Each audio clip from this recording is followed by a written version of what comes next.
আসসালামু আলাইকুম ভিউয়ার্স, আশা করি সকলেই শারীরিকভাবে সুস্থ আছেন। মার্কেট নিয়ে আরও একটি আপডেট ভিডিও নিয়ে আপনাদের মাঝে হাজির হইলাম। আপনারা দেখেছেন মার্কেটের কি পরিস্থিতি।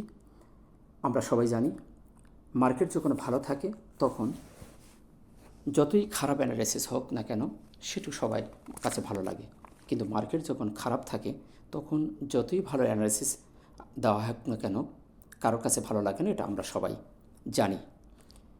তবুও ধারাবাহিকতা বজায় রাখতে কিছু টেকনিক্যাল টুলসের বর্তমান অবস্থা নিয়ে আলোকপাত করার জন্য আপনাদের মাঝে ফিরে আসা। যারা আমার নিয়মিত ভিডিওগুলো দেখেন তারা দেখছেন আমি বেশ কয়েকটি টুলসের কথা নিয়ে আপনার সামনে আলোচনা করে থাকি। সেই বিষয়গুলোকে পুনরায় মনে করে দেওয়ার জন্য ভিডিওটি নিয়ে আসা। সর্বপ্রথম যদি বলি ক্যান্ডেল এবং ক্যান্ডেলের অবস্থান যদি আজকে আমরা দেখি, ক্যান্ডেলটি একটি স্পিনিং টপ দিয়ে দিন শেষ করছে, ডাউন ট্রেন্ডে এসে একটি স্পিনিং টপ একটি মার্কেটের পজিটিভ দিক নির্দেশনা প্রদান করে।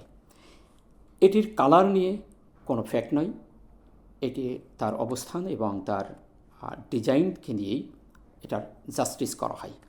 স্পিনিং টপটি কোনো কালারের উপরে নির্ভর করে না, সেক্ষেত্রে এটি একটি পজিটিভ দিক নির্দেশনা প্রদান করে। এবং প্যাটার্নের দিক থেকে যদি আমরা দেখি যে সেটি একটি 3 ব্ল্যাক ক্রস প্যাটার্ন ক্রিয়েট করছে, যেটি আমি একটি বক্সের ভিতরে আপনাদের দেখানোর চেষ্টা করছি। আপনারা দেখেছেন গতদিন মার্কেট একটি বেয়ারিশ মারুবুজি ক্যান্ডেল দিয়ে একটি যার সাপোর্ট ছিল 5147 সাপোর্টকে ভেঙে নিচে অবস্থান করে। এবং আজকের জন্য যে সাপোর্টটি আমরা ধরে রেখেছিলাম সেটি হলো 5074 সাপোর্ট আমরা ধরে রেখেছিলাম, যেটি বিগত 2021 সালের সাপোর্টটিকে আমরা ধরে রেখেছিলাম।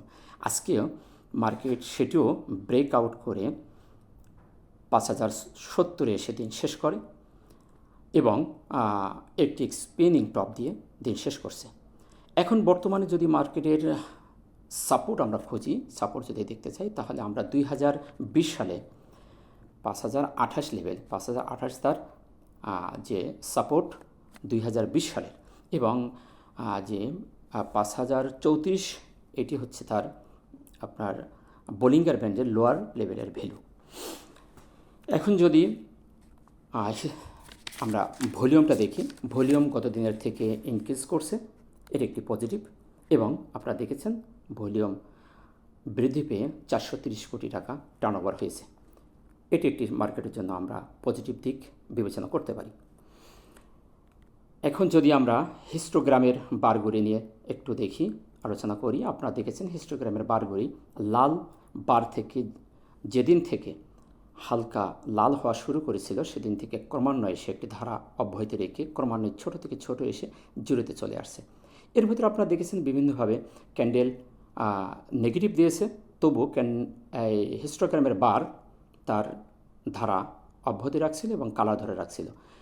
আপনারা দেখছেন জিরো লেভেল থেকে এসে আবার নতুন একটি লাল বার ক্রিয়েট করে সে নেগেটিভ একটি সিগন্যাল দিয়ে দিন শেষ করে এবং প্রাইজও অ্যাকশন নেগেটিভ দিয়েছিল, ভলিউমে নেগেটিভ দিয়েছিল এবং হিস্টোগ্রামের বারটিও লাল বার করে দিন শেষ করে। এটি একটি নেগেটিভ সিগন্যাল ছিল। এটি বলেছিলাম কতদিন আপনার ভিডিও দেখছেন যে এটি যদি তার ছিল সিগন্যাল এবং যদি পরের দিন একটি কনফার্মেশন দিয়ে যায়, তাহলে আমরা আবার ধরে নিতে পারি যে মার্কেট থেকে বাইরের প্রভাব কমে গেছে এবং সেল প্রেশার বেড়ে গেছে। সেটি আপনারাও দেখেছেন। আজকেও সেই ধারা অব্যাহত রেখে আজকে একটি লাল বার ক্রিয়েট করছে। এ থেকে আমরা দেখতে পাই যে মার্কেটের সেল প্রেশারটা বেড়ে গেছে, সেলারের প্রভাবটা আপনারা দেখতে পেয়েছেন। এমএসিডির ব্যাপারটি যদি দেখি, এমএসিডির লাইনটি সিগন্যাল লাইন অর্থাৎ ব্লু রেখাটি কমলা রেখার কাছে আসতে যেমনটি ডিলেতে আসে এবং এখান থেকে আবার যদি মুখ ঘুরিয়ে দেয় সেটি আরও ডিলেতে সে দূরে চলে যায় এবং আখাটির কাছে আসতেও একটু সময় নেই। সেক্ষেত্রে এটি আমরা দেখে থাকি দ্রুত এবং তাৎক্ষণিক কোনো সিদ্ধান্ত নেওয়ার জন্য আমরা যেটি ফলো করে থাকি সেটি হলো হিস্টোগ্রামের বারগুলি এবং ক্যান্ডেলস্টিক অর্থাৎ প্রাইজ অ্যাকশানের দিকে আমরা বেশি নজর দিয়ে থাকি। সেক্ষেত্রে আমরা দেখতে পাচ্ছি যে হিস্টোগ্রাম একটি লাল বার ক্রিয়েট করে দিন শেষ করছে এবং প্রাইজ অ্যাকশান একটি ব্যারিশ স্পেনিং টপ দিয়ে দিন শেষ করছে এবং তার সাপোর্ট লেভেলকে ভেঙে নিচে অবস্থান করছে। আশা করি মার্কেট সম্পর্কে সংক্ষিপ্ত অ্যানালিসিস বুঝতে পেরেছেন। ভালো থাকবেন। আসসালামু আলাইকুম।